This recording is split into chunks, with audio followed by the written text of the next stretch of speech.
ایک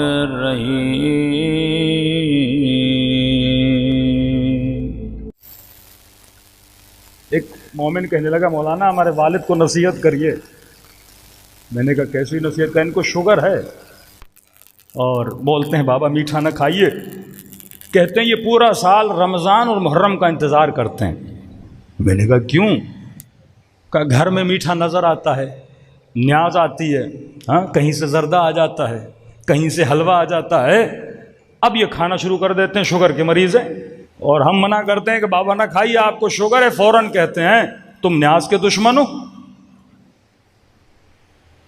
مولا حسین کی نیاز، اور تم نے سنا نہیں کہ نیاز شفا ہوتی ہے، اور تم مجھے کس سے روک رہے ہو؟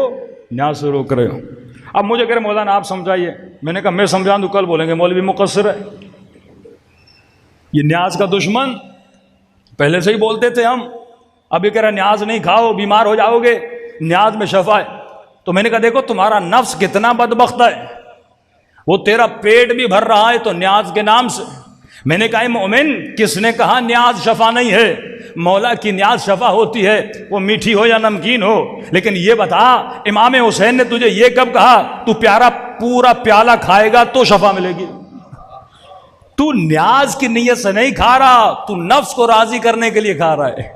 اگر نیاز کی نیت ہوتی ایک دانہ حسین کی نیاز سے اٹھا لے، شفا ملنی ہوگی تو دانے سے ملے گی، نہیں ملنی ہوگی تو پوری دیگ بھی کھا لے نہیں ملے گی تجھے.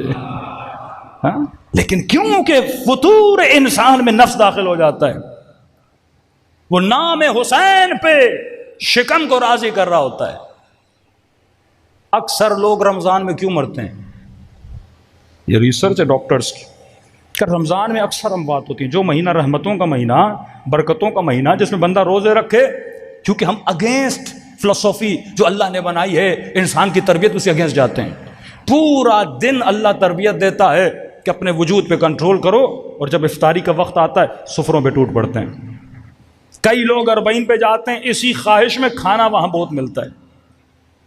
ایک 2-3 سال پہلے قافلہ 40 کا ہمارے کزن لے کر جاتے ہیں وہاں. اس کو اتنا منع کیا نہیں کھاؤ نہیں کھاؤ، کہ نہیں مولا کی نیاز ہے، شفا ملے گی شفا ملے گی. شوگر اس کی ہائی ہو گئی، بی پی اس کا ہائی ہو گیا، اٹیک ہو گیا اور فوراً مر گیا. جب پاکستان لاش لائی گئی کہ کتنا خوش نصیب ہے کربلا میں مر گیا ہے.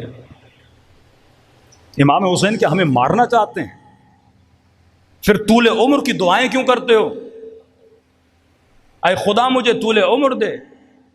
فرمایا ہر سال جب خدا تجھے محرم نصیب کرتا شکر خدا کیا کرو کہ خدا 1 سال اور تو نے مجھے عطا کیا، میں حسین کی مجلس میں آیا. کیا وہ ہمارے جسموں کے دشمن ہیں؟ جب انسان کے اندر یہ صفت، یعنی اسے ادب نہیں ہے سفرے پہ بیٹھ کر کھانے کے آداب کیا ہیں؟